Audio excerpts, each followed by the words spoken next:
Hello everyone, welcome to the next episode. Today I'm honored to have Professor Henrik Nordborg with us, who is a professor at physics in Austrian University of Applied Sciences, and who is specializing in the renewable energy and environmental technology. Professor Nordborg has also a PhD from ETH Zurich, and after that he has spent a decade in the industry working for ABB and CATFM. So your key topic that you are presenting is, if AI is the solution, what is the problem? If you could elaborate on this a little bit. Yeah, of course. And thank you for the invitation, Łukasz. I feel a bit bad because I'm going to perhaps not be too enthusiastic about AI or be a bit critical about AI, but this is nothing personal. I apply this reasoning to every topic. And the problem that worries me, especially when you work in my field of energy and environmental technology, is really that we seem to forget to ask the question, what we actually want to achieve. And the inspiration for this comes from a book, which I think is a must-read, The Affluent Society from J.K. Galbraith. He wrote that in 1958. He was an American economist, a very famous one. And The Affluent Society reflects this point that, or alludes to the fact that we now live in a society where our basic materials needs have actually been met, meaning that as a society, we have a real choice where to go. This didn't used to be the case. In the old days, you had to just do everything to try to produce enough food for everyone and material. But we are out of that. And he wrote that already in 1958, and that's pretty amazing. And he makes this point also in that book that, I mean, the fact that we now live in a society where our needs have been met, that means that the whole idea of a market economy actually breaks down, because the classic image of you have demand and you have supply doesn't work anymore, because today demand is created by the same companies that actually produce the product. As a demand and supply comes from the same company. And that, of course, defeats the main tenet of the market economy. Yes, exactly. And I mean, the fact that today we always accept this. I mean, Apple has to create demand for the new iPhone so that people buy the new iPhone, because no one knew that they needed an iPhone before the iPhone was invented. And the fact that he realized this already in 1958, I think, is just spectacular. But I mean, and again, and this comes to AI. I mean, we are again, you could ask the same thing about Facebook. If Facebook is the solution, what was the problem? I mean, which problem did Facebook solve? And now AI, I think, is in exactly the same position. Perhaps we should first ask, what are the challenges in today's society? Which are the problems that we need to solve? And if AI is capable of solving this problem, by all means, I'm all for it. But yeah, definitely. So if AI is a hammer, what are the nails? Exactly. Are you running around and trying to let's say work with every nail, or is it also we are misusing AI, right? We are misusing AI to solve any single problem, and maybe there is no problem. Exactly. And then, of course, there are clear abuses, because I'm talking, if you look at the energy demand of AI, well, if it's really valuable, by all means, then we have to try to provide this energy. But if you use a lot of this computing power to create deep fake videos and AI porn, then I don't think that is a very good use of energy. So I mean, and the problem is, of course, that we have, just out of lack of imagination and laziness, said, okay, optimizing GDP is the only thing that's interesting, period. Yes, exactly. So human profit, the profit-centric technology, as opposed to the human-centric technology. Exactly. So I think that's the key challenge today. Yeah. I think that is a challenge, and it has been a problem that has been ignored for too long now. I mean, and at some point now we will really have to ask ourselves, where do we want to go, and use our intelligence. It's like, I mean, it's also funny, because if you read like business magazines, etc., they all talk about like efficiency. We need to be efficient, and we need to optimize things. And I mean, you can't optimize things unless you have an objective function. Yeah, yeah. I mean, sorry, what is the objective function that we need to? And of course, we see this with social media today. Yes, I mean, people use it a lot. It makes a lot of money. But we see that we have problems with mental health among young people. We see that we have young people have difficulties with attention, being attentive. I mean, it clearly has detrimental effects to young people that they spend too much time watching these screens. We all know that. I mean, it's nothing that, I mean, no point in even arguing about it. It is not good for young people to spend too much time on Instagram and TikTok, and still we just allow it because, I mean, because it generates money. And it's like, come on, we are smarter than that. I mean, we should be smarter than that. Yes, and this book, is it... you really recommend it? Galbraith, yeah. Affluent Society. So is it talking about scarcity, right? Post-scarcity and about access to resources. Okay, this is definitely a topic. Today. I mean, it just makes this. It talks about. He's not saying he's against capitalism. He just says that many of these economic theories that we are still using were developed during a time of scarcity, where actually it was difficult to make food production keep up with the growth of the population, etc. And there were real material needs that needed to be satisfied. But for some reason, we have not changed these paradigms, and we are still continuing to optimize for growth, I mean, to be honest, I mean, most of us, we can live pretty happy with what we have. We don't really need more than that. And of course, I mean, it's absurd to like have a one-dimensional variable for human happiness and for the purpose of society. Yes, exactly. So it's a definitely multi-objective optimization, but who defines the objectives, right? Who defines? Is it corporations, or is it universities, or somebody else? And I think that the other thing is that when you are thinking about optimization, you are assuming that there is a plateau, certain, let's say, when you reach the certain, let's say, optimal solution or optimal situation, whenever you are on the hill, whenever you go down, right? So maybe we are also in this moment where we are trying to put more technology to solve out the problems, but we are degrading in terms of as a society, in terms of how people interact with each other, and that's a huge challenge, isn't it? And I mean, there are really, I mean, there are lots of attempts to measure this. So there's the social progress index, the human development index, and all these things. And of course, it's not easy to objectively define human well-being. Of course, I mean, I agree with that. But one thing is very clear. If you look at the correlation of GDP per capita and human well-being, it saturates at some point. I mean, it is perfectly clear, and of course no one denies this, and that's exactly the point of Galbraith. In the poorest countries of the world, economic growth would be very important, because obviously if you live in a house where you have to walk 3 hours per day to get drinking water, and suddenly you get like running drinking water in your house, that's an enormous benefit. I mean, it improves your quality of life enormously. However, if you already own 2 sports cars and buy a third one, it doesn't really make you much happier. So, I mean, everyone understands this effect. I mean, it's obvious. I mean, once you have satisfied the material needs, it becomes a bit more difficult to understand what you actually need in life. Yes. There's a great book called Factfulness. I don't know if you know it. It's about also Swedish author. He prepared a list of 20 questions about how many students, how many girls go to school on average globally. What is the, let's say, how many people get basic vaccinations, and so on and so forth. Very basic questions, and the answers from the different communities, from different audiences, are always the same. It's like much more less than in reality. Yeah. So the point is that we as a humanity, we make a huge progress. If you compare to a situation, let's say 50 years ago, how your grandparents lived and how my grandparents lived, and today it's amazing progress.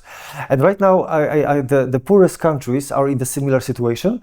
Either they will invest in the novel technologies, or they will, let's say, stay the same. But somehow right now what we are doing to them is that we are talking them, you cannot follow the industrialization because of the, let's say, because of emissions. You have to put some limitations to it. So it's are we optimizing for human flourishing, or are we optimizing for planet flourishing? And I'm going back to your specialization, where well, I think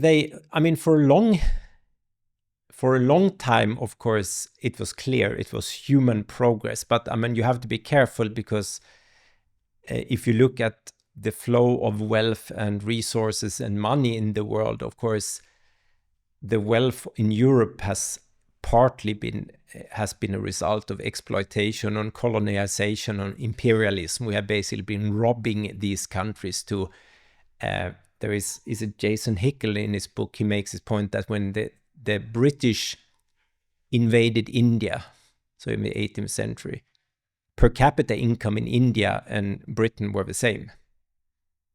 They were at the same level of development, and basically, Britain has stolen quite a lot of money and resources from India. So that's the point. No, but you're right. I mean, this is a fundamental question. The problem is, and this is what I think you're seeing now, is that if you optimize human welfare based on exploitation of the natural environment, after all, there is a finite amount of resources out there, then at some point you will hit the wall.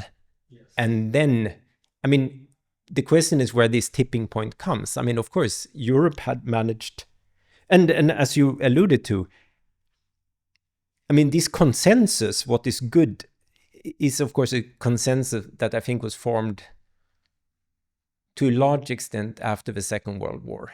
Because there's no one can deny that after the Second World War, there was an enormous progress and improvement of quality of life in European societies, and also the United States. I mean, people suddenly, you could have your own house, you had heating, you had running warm and cold water, you had your own car, you had, I mean, everything was moving up. And I remember I used to discuss this with my father also, and this had an enormous impact on society, because there was an enormous feeling of hope in society in those days, because everyone assumed that everything will get better. Of course, now we have reached this point, and America is clearly documented, where people say, our children that go to college now, they might not be able to afford a house anymore. Yeah. I mean, so that this growth of material quality of life has saturated, and I mean, we perhaps for the first time now have a generation growing up for the first time in a very long time that will have a lower quality of life than we have. Yes. And this is of course a consequence of deterioration, natural environment, just population growth also. I mean, the more people we have, it gets more difficult. And again, this is one issue you would have to, we should start considering, because and what I then find so sad is that we are still living in this idea of, we live in a very wasteful society. I think everyone can agree on that. Yes. Yeah, that's definitely one aspect of it, and the second aspect of it is that the technology is, let's say, changing also the foundations of the society, which is not only family but also connections, bonds with each other. Yeah. We are coming back to the technology and to the AI. Today, the young generation is afraid to go out and go for a job interview, or they go out and to fix something by personal interactions, and this is and when they are behind the screen, they feel protected, they feel somehow anonymized, and then and this causes those diminishing of cognitive skills, and when you are looking at the students and you've been teaching for so many years, do you see this replicated in the? I think we do see that, unfortunately, and I mean many colleagues complain about this a lot. That unfortunately, we saw a big change in society during COVID. COVID messed up a lot of things because many people were then like homeschooled, and I mean these of course again reduced the interconnectedness of people quite a lot. So that was a big challenge, and they are of course now coming in and become students. I think you have this there are, but I mean it's fortunate. I mean there are very many very good students still, so I mean and people who you really know that they know how to interact, and they are very capable. But I think yes, there is and I think communication has changed. That is because people prefer to text and just call someone on the phone, and also just the fact that if you I typically say this in I mean we have also outsourced, I think, problem solving in our society. This is not just a technical problem, but I saw this when my children were at school. I mean when there was like a row between two children, then of course the teachers intervened, and there was like the school psychologist intervened, and everyone. And I was always thought, okay, look guys, when are you going to learn how to sort out your own problems? And you see this in the workplace everywhere, where you say, like, if I have a problem with a colleague or with another person, action number one should be I go up to this person and we have a chat. This is how we used to do it, right? This is how that's how you should do things, it. yeah. And this thing that you are a human individual, you're responsible for your own actions, and you can actually be responsible for solving your own problems. That is also vanishing a bit. Mm-hmm. Yes, exactly. So the ability to make some objectives, and also taking responsibility for actions, right? As you said, this is a very, very good point, and also the shifting the responsibility to AI companions, to LLMs, right? So if I have a problem, I just go for it. What I see also with my children is that there is a trend not to solve some assignments, but really have AI do it.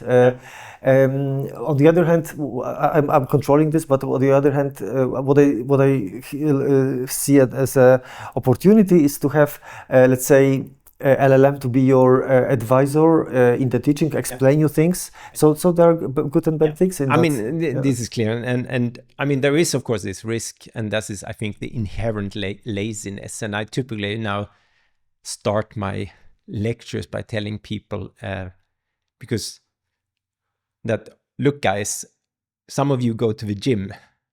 There are machines that can lift weights much better than any human being. So why do you go to the gym? And the reason of go is because you want to be fit. I mean, you want to have muscles, you want to have a trim body. And the same is true for the brain. If you don't use the brain, your brain will not work. So, I mean, get used to it. What we are doing here is mathematics. It's much of it is just brain training. It's supposed to be difficult because it's the only way you train your brain. And I think that is a risk that is getting lost. People lose because they lose the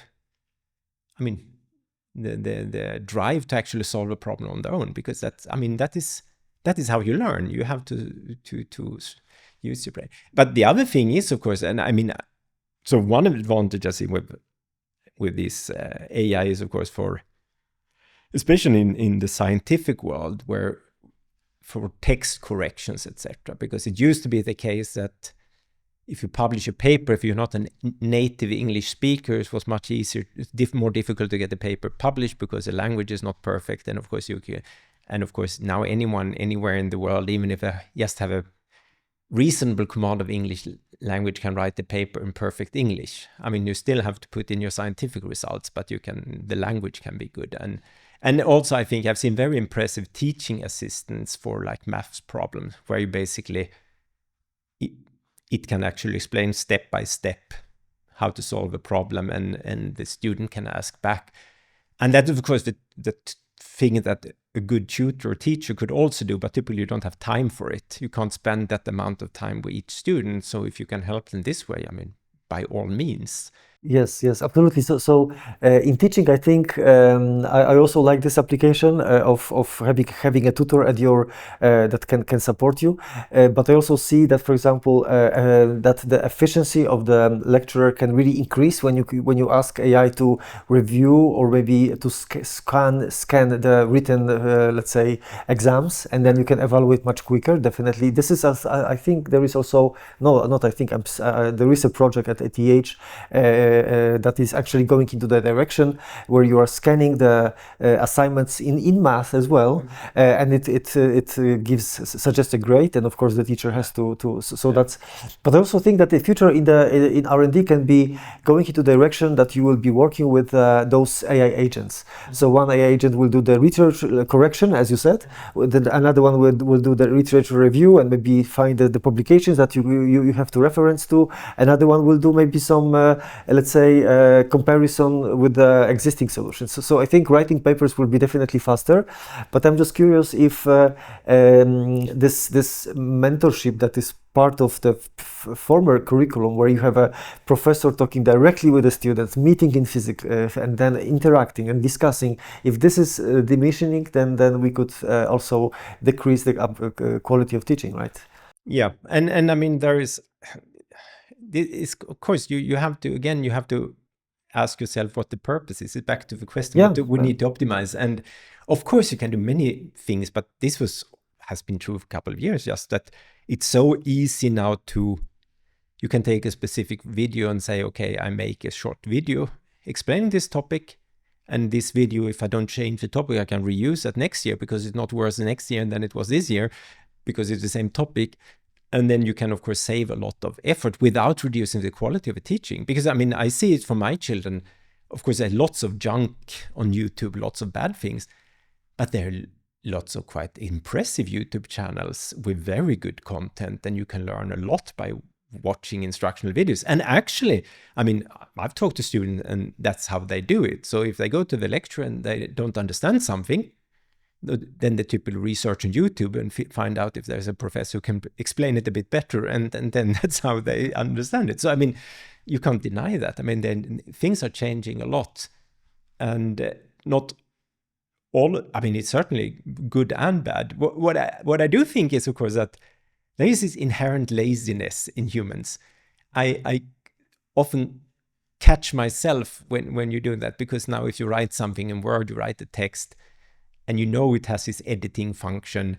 So when you've written your text and there's nothing that is marked red, then you kind of assume that it's correct, and you kind of forget to read it for yourself once more. And then there might be some really bad mistake, because you get so. And you have the same thing with GPS systems, of course. I mean, it used to be if you wanted to drive somewhere, you looked up a map and you try to memorize, I have to go from here, and you go to here. Today you get into the car and said, turn left, turn right, turn left, and you have no idea where you went. I mean, you don't know anything about exactly. So honestly, on that I'm doing the next experiment of driving without a GPS at all. So Exactly. This is really, really interesting exercise. And I think that also the more automation, the less capable we are. We first noticed this with the automated pilots in the aircrafts. After many years of this being implemented, they lost control. They lost touch of the technology of the aircraft. And if we have autonomous cars, it will be the same. Exactly. We will not. And this is this inherent laziness. If you don't have to use your brain, then you you lose your ability to use it. And it is kind of, and I mean, honestly, I think in some subjects, I mean, of course, we should use new technology, but I mean, in some topics like mathematics, etc., and physics, I'm kind of question whether we shouldn't go back to basics and said, I mean, the exam is just on paper, no aids, nothing, exactly. With a pen, no internet access. We want to see what you can do. Exactly. And because that is what the goal of this activity is. And personal exams as well, oral exams, like in the past. And this will happen anyway, because what we have realized is, of course, that if you give people an assignment today, I mean, they can use ChatGPT and they can write an essay or they can write a report using ChatGPT. And I mean, the task of giving a person, I mean, the task still makes a lot of sense, because what we want to see if they can find information, if you can structure the information, if you can formulate conclusions, etc. But you can't just ask them to hand in a written report, because they can use OpenAI or ChatGPT or whatever to write it. But it's easy to check. So then we say they hand in the report, and then there is a short oral exam. It's a very easy check. It's a very easy check, because then I read the report, I ask them, and then I question them about what they have written, and you will very quickly see if they wrote it themselves or not. Yeah. So I mean, the problem is solved. Problem solved. But I'm also thinking if this is not by intention, or is it a side effect of technology? Because if it's by intention to have people to be less thinkers, but really accepting, things that those LLMs are providing, somehow you could manipulate people, right? Yeah. You can manipulate societies, you can manipulate elections. Mm-hmm. I think this has already happened. Well, I mean, that's of course another thing, and there I think we are terribly naive. This question, I mean, if it's such a powerful tool, who will control what is in there? I mean, who guards the guardian somehow? And this is because if that is, I mean, there is this phenomenon, enshittification. I don't know if you have heard about it. There was someone came up, Doctorov, I think was his name. He came up with this.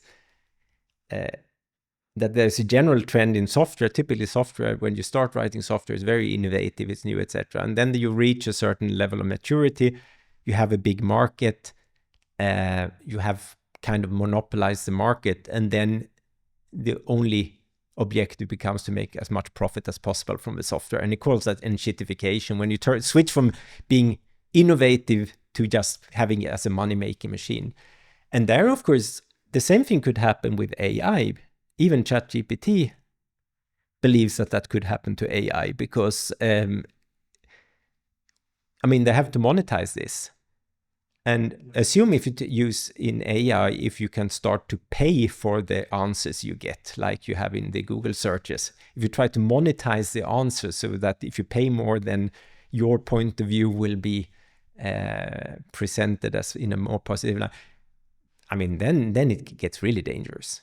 Yes, it gets. I think it already has. There were some publications showing that those models have been trained only on the data that are leaned forward, certain, let's say, left side, right? And then I think if you want to just to have an honest answer for the very important topics, not the general knowledge topics, it could be very challenging. Yeah, because it's also based on the mass. If like the vast majority of stuff that has been written on a topic is wrong, because it's kind of a quantity, then you will never find the truth. But I mean, one case where I have seen this, where it was discussed, is of course that they now use AI to scan job applications, resumes, and also interviews. And there's of course a danger, because if you're looking for an engineer, AI based on predictions, most engineers are white men. So I mean, you have then an inherent bias in the system, which is not really objective. Yes. So that's the same thing. I mean, the outcome of this machine learning is, of course, it cannot be better than the input data. So if your input data is biased, then the answers of the model will be biased. I mean. Exactly. So I think the other aspect is that if those LLMs are based on the human-generated content, articles, books, whatever, there is some wisdom there, but there is also some stupidity there. So we can also admit that those LLMs will also inherent. And then the very, let's say, a little bit skepticism is always good. Yeah, but I think there's a fundamental problem there in society, which I found we need to get back to the kind of scientific ideas of what facts is and what facts are and what facts are not. Because I mean, we have diluted the concept of truth and facts, I think, in our society. And science is as much to be blamed for this trend as any other field. But there is I typically tell my student about Karl Popper. I mean, the point is that there are very few facts in the world. And facts are, of course, based, I mean, you have a observation, you make a hypothesis, and then you test this hypothesis, and you test it, and you test it, and you test it, and you test it. And only what then emerges as scientific consensus, that is a fact. There are many wrong papers out there, and that's fine, because that's how the scientific process is supposed to work. You can make a wrong hypothesis, you can make a wrong measurement. And this process of trying to come to the consensus doesn't seem to happen today. Because ideally, according to Popper, is of course every scientist should try to falsify his own theory, because you can only falsify theories. You should really try to test your own theory. That is not what happened with current science models. I see this in the area of renewable energy. I mean, there is scientific consensus on the causes of climate change. I think we can all agree on that. But then when it comes to the solution, I mean, you have to accept there is no scientific consensus. What do we do now? Because it's a difficult problem. And that's fine. What worries me is that every professor seems to be fighting for his solution. So this process of trying to find, okay, what is actually true, it doesn't seem to happen anymore. And I think that's very dangerous. Because in the end, to me, critical, that if we live now in this society, which we do, where there are lots of fake news and lots of, information overflow, I think we have to come back to this thing that, yes, there are facts, and then there are opinions, and opinions, you're allowed to have different opinions, and these things that are not fact, these social questions, religious questions, they are also very relevant, but you can't solve them with a scientific experiment. You have to discuss and come to agreements, etc. Yes. And that's gone, and I think this is a problem of education. I try to bring it in, probably too late, but I always bring this in my first physics lecture, just to explain what is science, what are facts, how can we know things. I found this very good video. It's Josh Fox, I think it's called. It's a short video, just an episode from a teaser, where he starts asking, how do we know what is true? And I bring this question and then you ask the students, and most of them have no clue. Yeah, so we should go back to the basics, hypothesis, then verifications, and in multiple, let's say, scenarios to really prove the hypothesis. And this hypothesis is true until the next theory has been created. So I would be a really bit conscious about consensus, because consensus, if you have 10 professors and then you can vote for truth with a high probability, they can vote. So I think that we had some situations in the past that, for example, in the where there was radiology, in the beginning of radiology was so popular that everybody wanted to have a picture of their bones, and they without the thinking about consequences, and the scientific consensus that it's absolutely safe. It's absolutely safe. I know. And today it's happening the same, right? This happens again and again and again. And I think, one thing I saw very good, Naomi Oreskes is a historian on specializing on science. And she has written many books also about the climate science, etc. But I saw an interview with her on COVID, and she pointed out this obvious fact that this happened so fast that there was no consensus. I mean, anyone who believes that we knew what we did is wrong, because we didn't. We didn't. I mean, of course, that doesn't mean that you don't do anything. You have to do something. That's kind of a job of a government. But we didn't know very much about how dangerous the disease is. We didn't know too much about how dangerous the vaccines are, because we didn't have time to test it. I mean, everything went so fast. And I think then you have to admit that it's so. The problem what I see there is that politicians really like to hide behind scientific studies. Yes. Because they want to, I really wanted to see politicians say, okay, guys, we don't know too much. There are indications that this is good, but we have to do something. Exactly. And now we decide Yeah. to do this, and Yeah. it's honest. Yeah, that would be an honest approach. Absolutely, absolutely. And hiding behind scientists who who are also wrong in many cases is a very let's say shows the weakness and also a lack of accountability.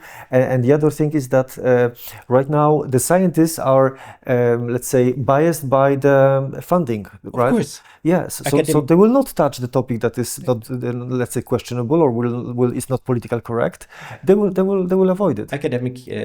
Academic freedom is in a way a joke, because of course there's a massive conflict of interest. That on the other hand, you are supposed to search for the truth, but you're also supposed to search for research funding, and the research funding is highly biased. And my brother said this the other day. It's funny because until Trump was elected, I mean, he also did a lot of science in the United States. You couldn't get any funding for anything if you didn't have like diversity or inclusion in the abstract. And now with Trump, you don't get if you have diversity and inclusion in the abstract. So you just have it's just ridiculous. I mean, it's so totally politically driven. Yeah, absolutely. And then I think this also shows the weaknesses of the scientific discourse, because if science was serious about what they are providing, they first of all maybe they didn't need so much funding, because they could be funded by the industry so much better. And then the second thing is that if you think about it, all the universities were shut down during the COVID times, and I didn't see any strikes on the streets.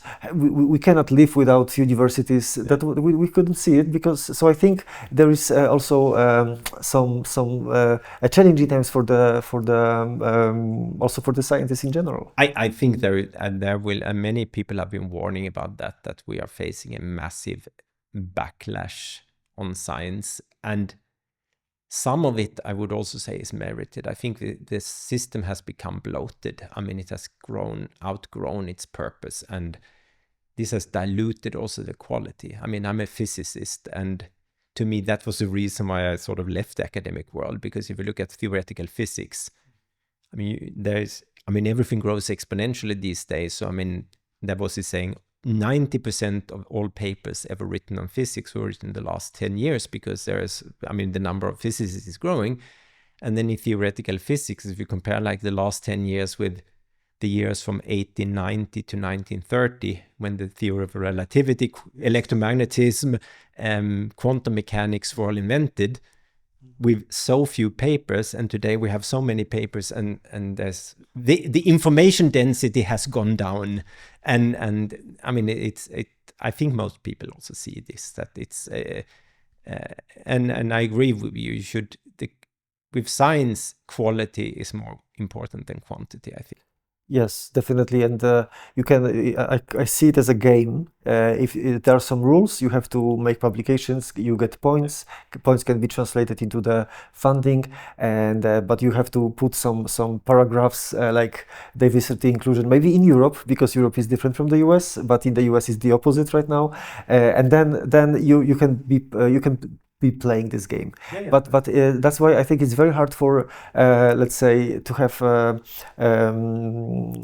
something to go to the places where the trend is going. So it's very difficult to find a niche that will lead to the new inventions, because we have like we are following those hypes.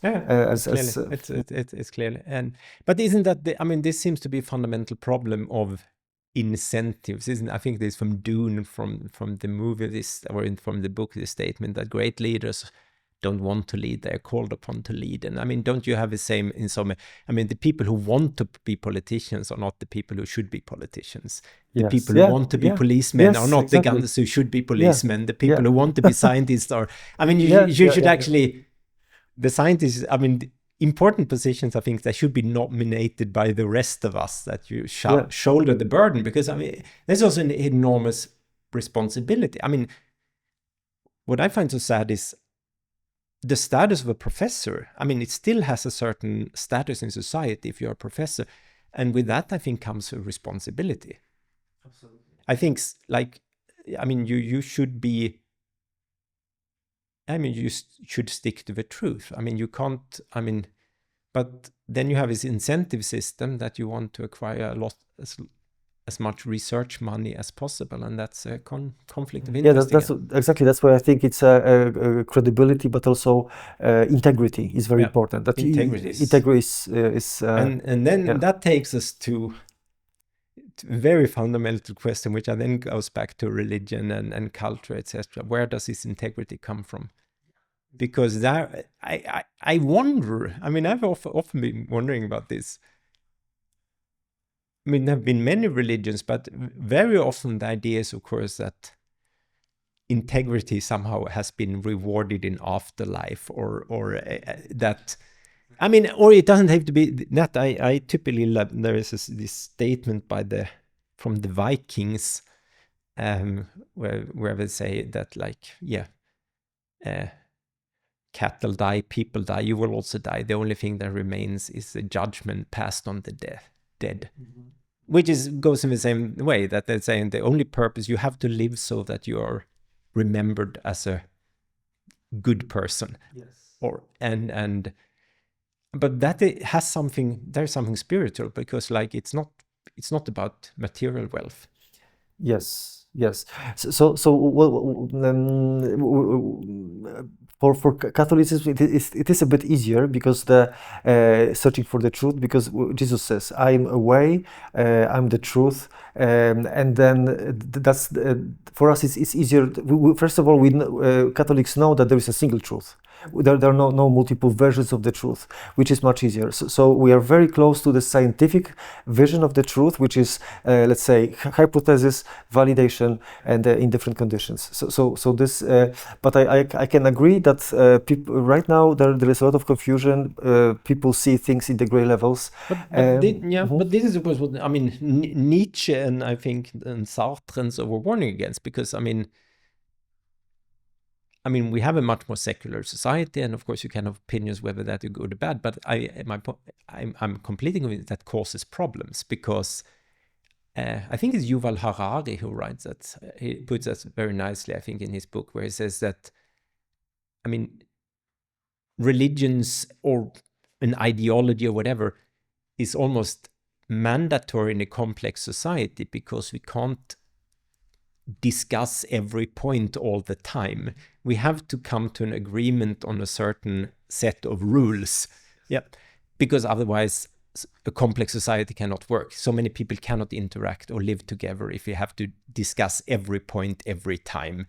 And I think there we have a real problem in Western society today, because there's so many conflicting versions of what is true and what is correct out there that it gets a bit. Honestly, I think we lost the compass that was, let's say, used by our fathers, grandfathers, previous generation, and today there is no one to rebuild it. Exactly. So first of all, a lot of confusion, but second of all, I think there is let's say a need for authority. Well, not authority, but some people who will show the direction, or maybe not people, but the something that we can really trust. Yeah. So that's and that opens the stage for demagogues and populists, because people are looking for someone who provides a simple answer. Or AI companions, right? AI companions. Okay. So right now the young generation is using those AI companions for every single aspect of their life, not everywhere, but many things are, those companies who are behind those AI models, they are guiding the society in some different directions. They based on the data that were trained, of course, but this could lead indeed to many issues. So I think seeking for the truth and then integrity. If you promise something, you deliver. If you go to a meeting, be on time. Very simple things, and that could really, I think, make a change. We start from ourselves. Yeah, there's a pardon the language, but there's from I think it was Helen Mirren, the British actress, who said this. Her advice to young actors: be on time, know your lines, and don't be an asshole. Very good. And I think it summarizes pretty much. No, but I think that is important. On the other hand, I think there is, and perhaps this would be very important for universities and educational institutions, etc. We have to build up this integrity, because what I realize now, getting older and more experienced, is when you meet people, it's very easy. you start to recognize who is a fraud, who is fake, and who is an integral person.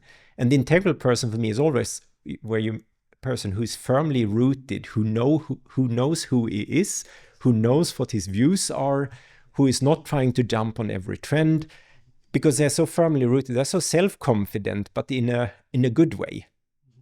I know who I am.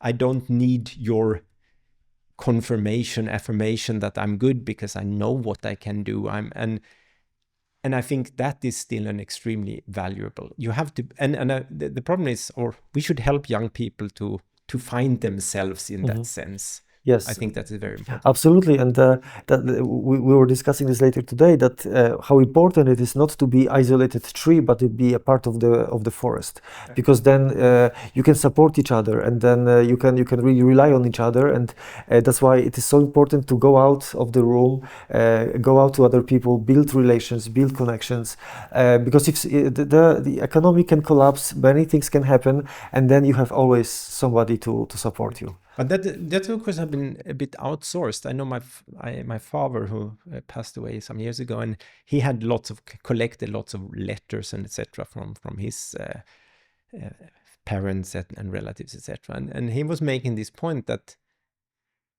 we have outsourced much. I mean, he was making the point that these relations and friendships, etc., were really valuable in those days. And they were, of course, valuable, because if you were a farmer like 100 years ago and you broke your leg, then you were completely dependent on neighbors and relatives to help you, because otherwise you would starve to death.